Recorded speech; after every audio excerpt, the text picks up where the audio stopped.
welcome to those of you who are arriving. Okay, right, we're underway. Well, I'd just like to kick things off. We know catchment groups can be a very effective way of communities working together to address issues that are important to them. It's pretty clear that all human activity, regardless of what it is, including agriculture, has an impact on our surroundings and the receiving waters in our catchments. So many catchment groups obviously have been formed on the basis of a particular stream or river or indeed a wider catchment. And it's fair to say that some catchment groups work better than others. Some achieve more, but I guess the thing is by what measure and according to who. So just as it would be misleading to compare the fitness and stamina and strength of say a marathon runner or a rugby netball player or a 100-metre sprinter, it can be pretty unhelpful if we just simply compare ourselves with others. So whilst the session is about growing your catchment, just keep in mind what that might mean for you. It might be about getting more members, about being more organised in terms of structures, legal structures, etc. It might just be about more focus. But whatever it means for you, we'd like to think this next discussion will help grow your group's impact and effectiveness. So the aim of the session is to connect and learn from each other, to ask and to answer questions, and to pick up ideas and tips that may well apply in our own situations to our own catchment groups. For the webinar, it's a step towards our National Catchment Forum, COVID willing, which will be held later this year. So we'd like you to make connections during the next hour and a half or so and look to build on those later in the year. What I believe, it's not how we go about these things, it's why it's important.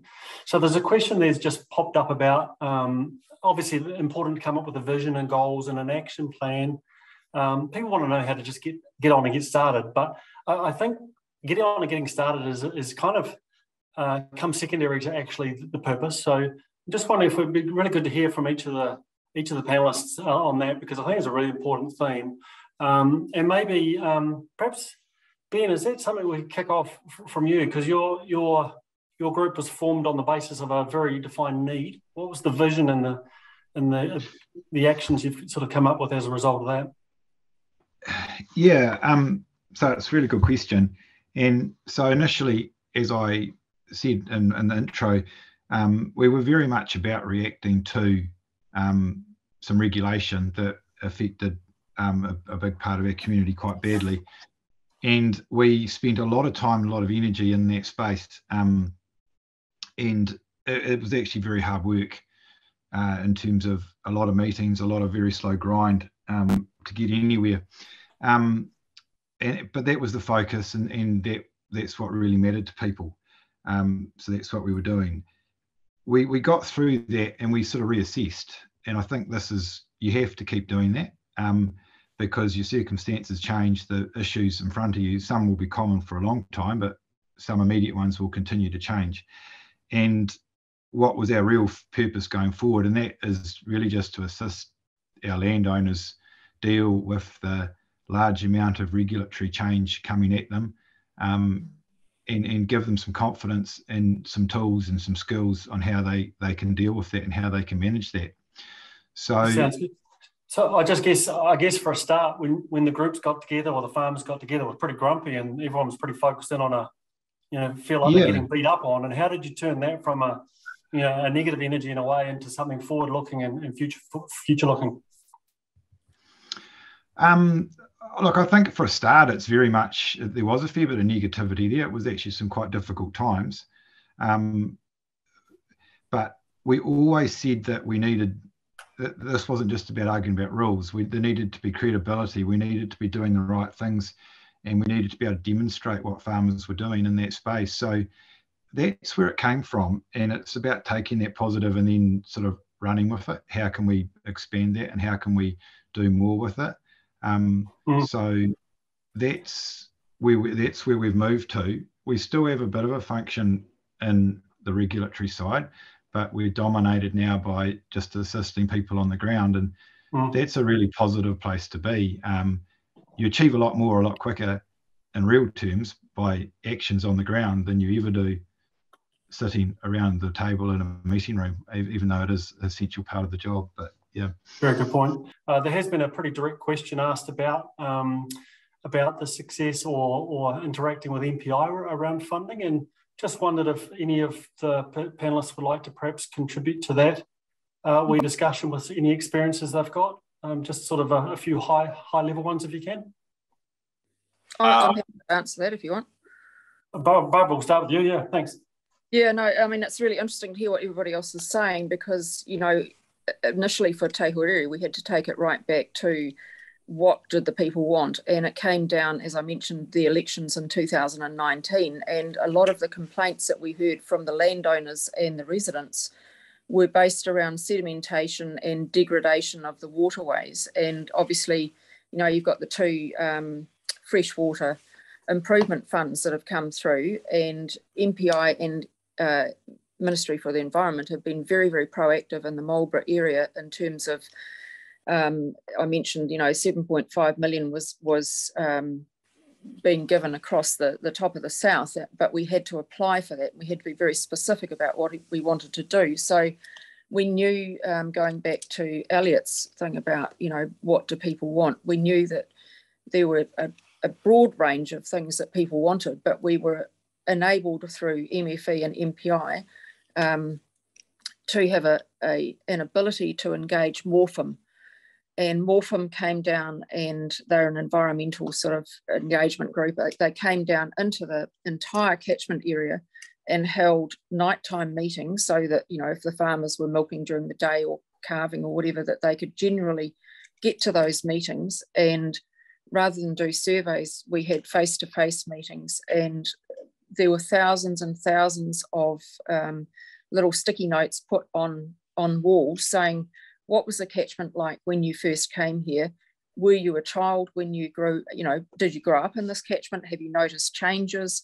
What's good, what's bad? What is sustainable, what isn't? How are the NPSs and NESs that are coming down from central government affecting you? And what can we do about it? And there were untold meetings. And some of the meetings you felt like, you know, there wasn't really much progress being gained. But at the end of the day, Morpham enabled an indicative catchment enhancement program strategy, which also looked at all the risk and risk management within that catchment. And the two biggest risks that we initially found, or they're still there actually, is the sustainability of funding and the community buy-in. And the community buy-in has been enabled in our catchment through continued meetings with the farmers, and we've got facilitators who in most cases I think are actually farmers. So they work in sub-catchments within the catchment, and they go out and they have we have workshops, we have a steering group where a lot of those farmers come in and they can engage and learn about different bits and pieces. But we're also particularly aware of the some of the unrealistic expectations that are coming down, unfortunately, from central government through some of these NESs and MPSs. And if our council environmental staff can actively engage in pushing back against some of those regulations and rules, then they are gaining more confidence from within the community. So that's been really helpful. And we've got a catchment care coordinator who can go out, and he actually literally walks into the farms, has a chat. There are still 2 or 3 farmers in particular in one of the larger areas of the catchment who are definitely very reluctant to join. But I think what is going to happen, which is what's happened in other areas, is that they will see that it's happening over their boundary fence and they'll want a piece of that pie. So it's actually quite a productive and positive way of doing things. But yeah, it definitely helps to have people who are resident within the catchment, who are those who are, you know, going out and facilitating these meetings. Yeah, thanks, Barbara. That's a really good point. It sort of morphed a wee bit also into that engagement, both of people that have been around for a while and perhaps those that have not ever really yet been engaged. I think that's a pretty big topic, that one, and it would be great to hear the panelists' views on that, because at the end of the day, without engagement, you're only going to get a few people trying to do the work. They'll burn out, the whole thing will fall over. So it seems to me a big part of the success of these groups is the engagement. And I think so much so that I think all 5 panelists should have a crack at this one. But how do you go about that sort of keeping people engaged and engaging those who are not yet engaged and engaging those who are wondering what all the fuss is about and just hoping it'll go away, I guess. But should we perhaps start with Jane on that one? Haven't heard from Jane for a wee bit. What's your thoughts, Jane? Thank you. I guess we've discovered a myriad of ways, as we all have, all panelists would have, in terms of the way, I guess, that the adult and a way of learning. So as you know, all adults and children have different ways of learning. And because we're doing a lot of work in space with schools, the kids are they're the easy ones to engage with, because it's there's pretty good rules, I guess, mantra or ethos or knowledge around how to engage with children and how to help educate them and get them very involved. Now, adults are the tricky ones, and farmers are even more tricky in terms of a difficult species to sort of, you can't be generic about the way that they learn. So anyway, we've found that a combination of ways, so small groups to workshops, to large workshops, to on-farm. So those people that are more tangible learners, get them out on farm. In some ways, the farming industry is almost awash with things like workshops and on-farm field days. So what we found there's a lot of farmers that are at that other end of the bell-shaped curve that we're really trying to engage with. We're quite intimidated by going to either a sort of a hands-on workshop or a big field day. So what we found is using our sub-catchment groups, our pod groups, we call them, and really engaging, looking at one. It might not be an issue. As Emma said before, it might be not so much an issue, it might be an opportunity. So an opportunity, for example, to be looking at some riparian planting or sediment traps on one person's farm that will make a difference to that entire catchment. So really focusing on a sort of a partnership and getting them engaged in that. I think if we say, okay, we're coming to everybody's farm next week to look at what you're doing, I mean, that's really, really intimidating. So actually taking the focus off individual farmers, but utilising the, I guess, saying that we have, and I'm sure you all buy into this, is taking individual responsibility to make a collective difference. And even people that are a little bit intimidated in terms of the rules and regulations and the science behind a lot of these things, and lack of science in some regards too, working as a team in a collaborative manner to make your catchment area and a pod group better has worked really, really well, even those people that don't want to engage. So I guess in a nutshell, we're looking at a whole number of different ways of engagement with people. At times that has been one-on-one, and I know that's not very cost or time effective, but actually for some people that one-on-one, one or two meetings like that has been enough, given them enough confidence to then join their pod group and join a bigger workshop and actually ask questions. So the biggest thing for us is underlying and enhancing confidence, because confidence doesn't mean you know everything, but confidence gives you the confidence to ask questions. So, look, yeah, well put. Yeah, that's probably the. Yep, excellent, very well put. And it just dawned on me how you're quite right. You throw a big field day, and that would be intimidating for people who are not normally involved with field days, or perhaps they've felt a little bit behind the 8 ball, and easy to make them uncomfortable. So that's a great solution, really, about going back into a small on-farm, even to the point of one-on-one workshops. So yeah, great news. Another topic, really, and it's a big topic in itself, but it's really around engagement with the whole community, with iwi and in particular those who have an interest, be it direct or indirect.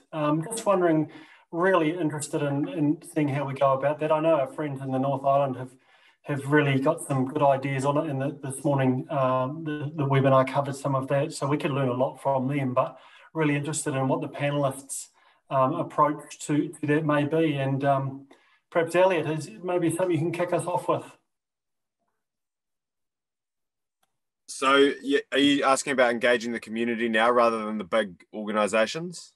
Oh, sorry. Yeah, more directly with iwi as well, and more perhaps wider than just simply those who are currently working the land and living immediately in the area, but an iwi kind of engagement as well. Yeah, so in the top of the South Island, that is something that we do have a little bit of trouble with due to the capacity of iwi and the demand that is being placed upon them. So we have struggled to have the level of engagement that we would like to have. We do a little bit of work as a trust around that. But in terms of our iwi engagement, that's been with one of the larger corporate bodies, Wakatu Incorporated. And then what we're saying, to go back to the question before about the engaging the corporates, is we're seeing, well, the larger organisations, we're seeing people in management roles that are really keen to take on a pet project, but they may not have the budget in their budgets to work with. We're seeing some of the large horticultural entities being brought up by people like the Super Fund. So they're working with limited budgets, but there's guys there at the management level that are really keen to do some good environmental work. And so helping them in the door, we're hoping that their budget will be extended and that work will continue. And yeah, Wakatu has been one of those in our area. They've used a group of trainees from one of their horticultural blocks, and they've been training them how to plant and do plant maintenance within the riparian fenced areas on their properties. Sounds good. Hey, so you just made a comment about you struggled to get the level of iwi engagement that you'd hoped for. So when you say you hoped for, had that come from your surveys and things, or where? Yes, and it's also part of the funding agreement with MPI, and there is a budget aspect to that as well, for engagement. We have quite I guess a low population of iwi at the top of the south, so finding suitably qualified people with the capacity to provide oversight, so sort of high level views on restoration and toanga species and these sort of things, and how you might approach that. It's been a challenge to find people available to provide those sort of engagement activities. Okay, so what I'm hearing though is that you've been encouraged to do that by the nature of the funding and the proposal that you've put to the MPI. So it's helpful on one hand, but equally it's challenging in that if they're not resourced to usefully engage, then it's probably hard on them as well. So my idea really is that, yes, as much as we've loved engaging with our 5 panellists today, wouldn't it be cool if each of them had something in place behind them so that somebody else can carry on the good work? So whether you've given it much thought or not, really be interested to see if you've got any ideas and things about that particular topic. So how about we start with, we'll start at the top. How about Elliot? What do you think? What did you know about that idea? Yeah, so personally, I'm about halfway through my contract in delivering this funded project. And so in terms of real planning, I haven't had the time to get there because it's been a lot of balls in the air just to deliver the funding. Okay, so what I'll do then, I'll challenge you on that one and say it's not just about a project funding. Let's try and look wider than the catchment. Yeah. So that's right. I'm getting there. Excellent. All righty. Good. The plan is to really develop this in the later stages of my time, but I think that this will happen around a couple of central resources that have been generated in the meantime. So we're on to 4 community nurseries now. We've got 3 up and running, and we've got a 4th one coming online. 3 of those are at primary schools, and one of those is at an adult education centre. So the adult education centre is quite a good hub. And we've also got larger restoration projects that will need a lot of ongoing attention, and they will become a community resource. So in terms of how we resource that with man hours, ideally there would be some funding to pay somebody for some time ongoing. Otherwise, we'd be looking to the community for volunteering, for doing funding applications and organising volunteer days, etc. For the next 18 months, we are resourced in that, and the planning will happen. Okay, so it's kind of succession beyond the project. And these nurseries, do they have a part in that more than just producing plants? Are they like a commercial entity or a non-for-profit, or how are they set up? At the moment, they're set up to supply the funded project with slightly cheaper plants and provide a resource as an education centre for the schools or the wider community.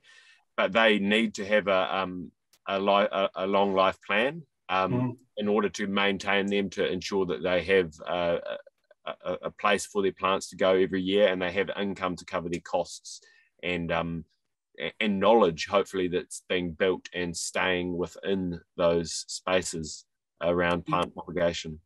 Yeah, good point. So that's something we really do need to put a lot of focus into. We haven't quite got the solution as yet, but there's a lot of people within the community that have a high awareness of these community nurseries and the need to keep them running as a resource for the community, both for plants and as a social aspect as well. So great way to do it. It's a great way to get that succession in place, have something that lives on beyond the project. Any sort of thoughts around how you go about something that might have seemed like quite a sort of strict set of milestones, but quite quickly became out of date, and with the benefit of hindsight, might never have been agreed to in the first place? And I'm just wondering if maybe could share a few experiences on that one, because I'm certainly aware a few folk have been caught up in that little cycle. Maybe who'd like to start with that one? Ben. Yep, I can. We've obviously, with our MPI funding, that situation has come up. Probably a really good example, and just one example, is in our original funding was to deliver a certain number of overseer budgets, and then with the issues with overseer, it's become a lot less relevant. But of what has become much more relevant is doing greenhouse gas numbers. So we were just able to work with the MPI and through a contract variation change from delivering overseer budgets, which were of less value to your sort of hill country dryland farmers, to doing their GHG numbers and a plan on how to manage those. So that's one example. We've found that working with MPI in terms of making alterations to the details of what we deliver, it does take some time, but it's quite doable, and it's worked well. So I don't think be afraid of that. Just it's relationships and keeping that communication going. Great comment. Thank you very much.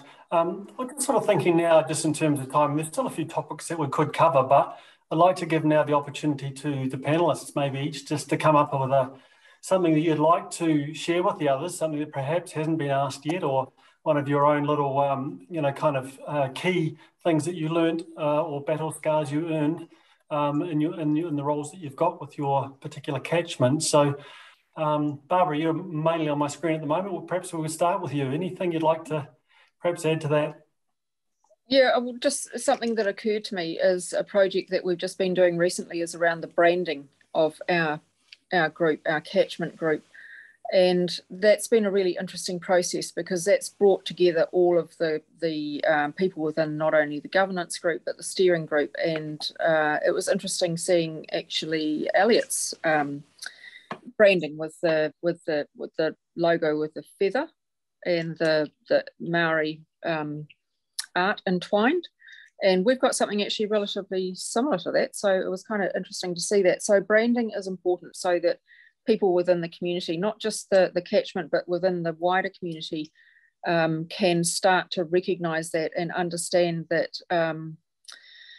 this is something that's really happening. This is something I need to keep an eye open for. And it goes out on all your newsletters, it goes on your website, it goes on your T-shirt if you've got one, so that it keeps enforcing that message that you're in the community and you're doing good. And the communication's really key. just not keeping people in the dark. So initially, you know, it took some time for us to get the funding and the trust deed up and running, because it was a constant effort of going backwards and forwards, checking every single sentence, going back to the lawyers, checking with iwi, checking with MFE, MPI, and making sure that everybody was happy. But I think in the long term, that's been very beneficial, and it's paid off because everybody is happy with that document. But just keeping the message out to the community, so you know, when they show signs of disengagement because they're sort of saying what's taking so long, that they have to understand that there is a process to follow, and if you don't follow that process, you end up with the risk of not being resilient and not being sustainable and people dropping off. And the last thing I'd like to say is, if anybody's got any ideas about good things to look for, bad things to look for in community trustees, that's the process that we're going through at the moment. So we've got a lot of key stakeholder trustees in our governance group, but we're now directly going out to the community. We're looking for a couple of community trustees who are resident within the area, because we think that's a really key important step for us now going forward. Thank you again, everybody, for participating, both as an attendee, and hopefully this has been the start of a discussion for you, and you'll know where to go to perhaps find out more information. We certainly look forward to seeing you at the National Catchments Forum later in the year. This is a really good lead-in for that, so thank you very much. And now, just on behalf of myself and the panel and Land Care Trust, I'd just like to hand over to Tiao. Will you be able to wrap up for us now, Tiao? Kia ora koutou. Ngā mihi ki a koe a Tony i te rangatiro o te rā. Ngā mihi te kai kōrero o tēnei kaupapa. Mauri ora i te whānau o te wai pounamu. Nō reira, he whakakapi i tēnei hui. Ka inoi tātou. Ko rangi ko papa ka puta, ko rongo ko tāne māhuta, ko tangaro, ko tūmātauinga, ka haumi e i tike ko tāwhiri mātea. Tōkina ki rangi nui ki runga, ko papa tuānuku ki raro. Ka puta tira tangata ki te whaiao, ki te o mārama, a tihei, mauri ora. Mauri ora i te iwi. Kia ora Tony.